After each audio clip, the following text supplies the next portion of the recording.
पाकिस्तान में लश्कर के आतंकी की गोली मारकर हत्या कर दी गई है। बड़ी खबर, लश्कर के आतंकी कासिफ की गोली मारकर हत्या कर दी गई है। केपी के प्रांत के स्वाबी में मौलाना कासिफ की हत्या हुई है। लश्कर का यह आतंकी, जिसकी अज्ञात हमलावर ने गोली मारकर उसे मौत के घाट उतार दिया।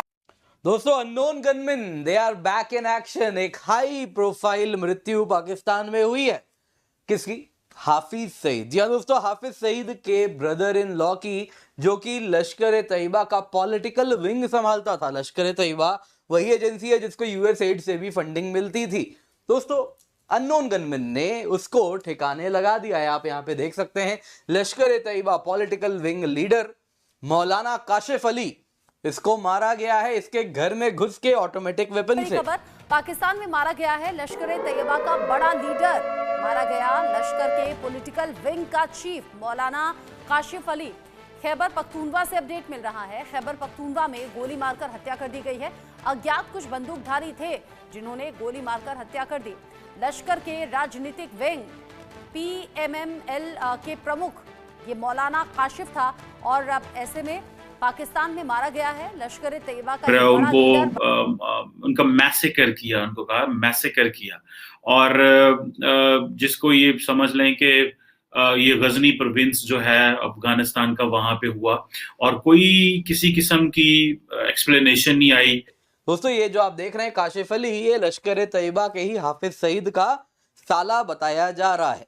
अब दोस्तों, इसको मारा गया है और इसके साथ कहीं ना कहीं आप अगर देखें तो पाकिस्तान में जो डर है वो बहुत ज्यादा बढ़ गया है। जी हाँ दोस्तों, इसको कहते हैं डर का माहौल। पाकिस्तान में डर का माहौल इसलिए बना है क्योंकि जो आतंकवादी संगठन है वो कह रहे हैं अरे लश्कर तैयबा के। हेलो, जय हिंद दोस्तों। SP न्यूज़ 91 में आपका स्वागत है दोस्तों, जैसे कि आपने क्लिप में देख ही लिया होगा, अज्ञात बंदूकधारी अननोन गनमैन ये कहाँ से आते हैं और क्या करते हैं और किस तरीके से करके चले भी जाते हैं, लेकिन बाद में बस यही पता चलता है कि एक आतंकी था लश्कर तैयबा का पॉलिटिकल विंग कमांडर, जो कि वहाँ की पॉलिटिकल को संभालता था। लश्कर तैयबा का जो ये ग्रुप है इसको संभालता था और इसी के घर में 2 बाइक सवार बंदूकधारी आए और इसके घर में गए और इसके सीधे खोपड़ी पर गोली मारी और मारकर आराम से वो चले गए। अब बात यही है कि ये अज्ञात बंदूकधारी हैं कौन और ये लोग आते कहाँ से हैं। पाकिस्तान इस चीज़ को लेकर बहुत ही ज़्यादा, पाकिस्तान के खुद समझ में नहीं आ रहा कि ये अज्ञात लोग कौन हैं जो उसके एक एक करके जो उसने जिन आतंकियों को पनाह दी हुई थी, जिस तरीके से वो आतंक के ऊपर खाता है, कौन उसे मार रहा है कुछ नहीं पता। दोस्तों, ये बहुत ही एक कहीं ना कहीं अच्छी खबर है क्योंकि ये भारत का भी दुश्मन रहा है। पाकिस्तानी मीडिया चीख रहा है, चिल्ला रहा है। अब क्या बात हो रही है पाकिस्तानी मीडिया के अंदर, तो आइए दोस्तों वीडियो को स्टार्ट करते हैं। चीफ, उसका साला तक सेफ नहीं है। पॉलिटिकल विंग लश्कर तैयबा का, उसका चीफ सेफ नहीं है। हम तो छोटे मोटे आतंकवादी हैं, हमारा क्या होगा? पाकिस्तानी सरकार से, हुकूमत से वो कह रहे हैं कि हमें प्रोटेक्शन यहां पर आप दें।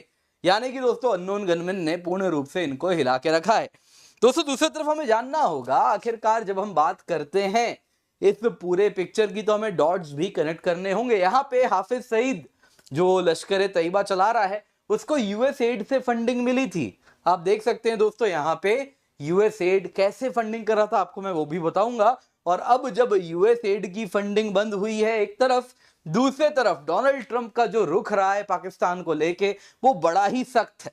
आप देख सकते हैं, उन्होंने साफ साफ ज्वाइंट स्टेटमेंट में अल कायदा, इस्लामिक स्टेट, जैश ए मोहम्मद और लश्कर तैयबा को भी पॉइंट आउट करते हुए कहा ये सबसे बड़े खतरे हैं। पाकिस्तान को नकेल कसते हुए उन्होंने कहा जल्दी से जाइए 26/11 के जो आतंकवादी हैं उनको आप ठिकाने लगाएं, अदरवाइज 26/11 की बात हो रही है यहाँ पे तो ऑब्वियसली लश्कर की बात भी होगी। और उसके साथ अगर आप देखें हाफिज सईद की भी बात होगी और हाफिज सईद पे भी अब निशाना बनेगा, क्योंकि कहीं ना कहीं ये जो अननोन गनमैन वाला एक्शन था, इसके बाद बाइडन एडमिनिस्ट्रेशन से थोड़ी सी फ्रिक्शन फेस की जा रही थी।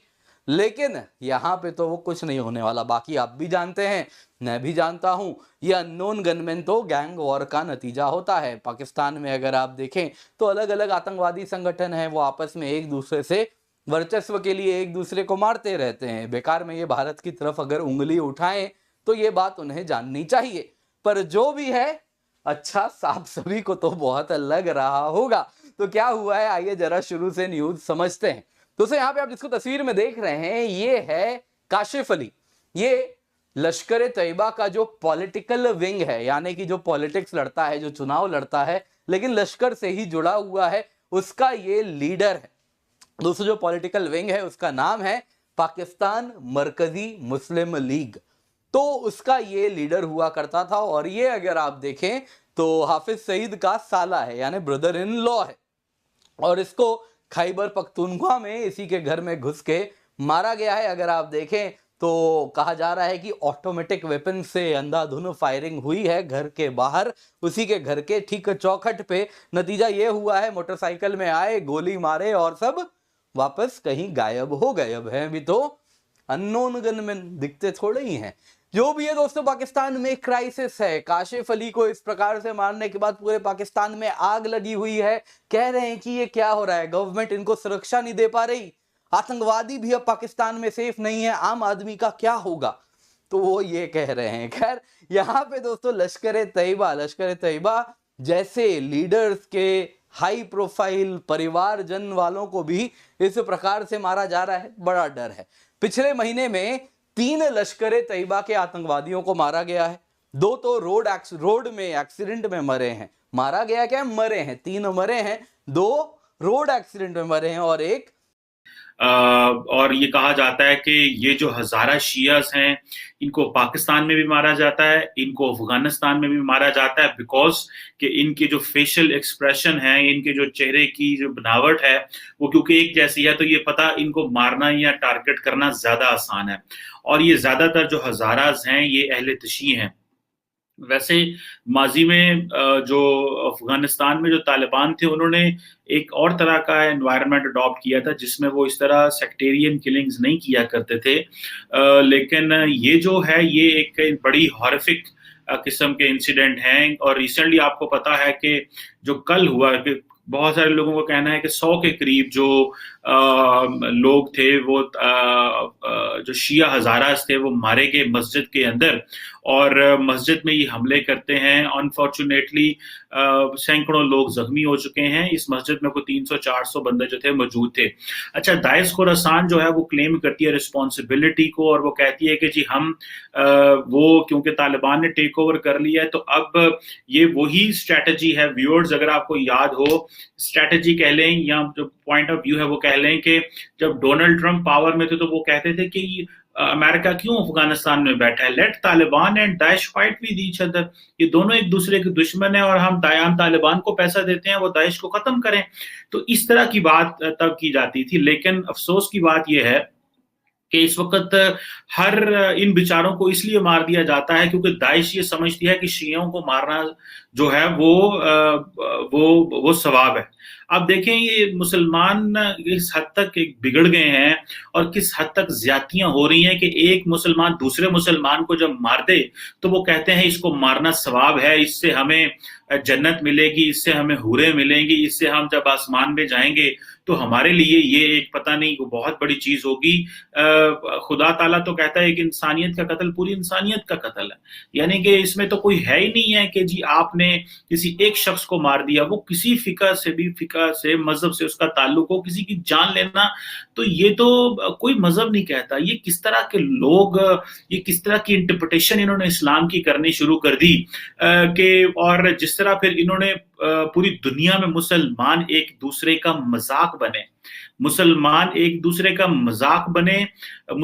रियासतों ने एक दूसरे का मजाक बनाया। और मैं एक छोटा सा पेपर लिख रहा था और मैं आज इसी पे डिस्कस कर रहा था कि पिछले ये 20 सालों में जो अमेरिका ने एक सिक्योरिटी आर्किटेक्चर डेवलप किया, मुसलमान ममालिक को तो पता भी नहीं था कि ये होने वाला क्या है।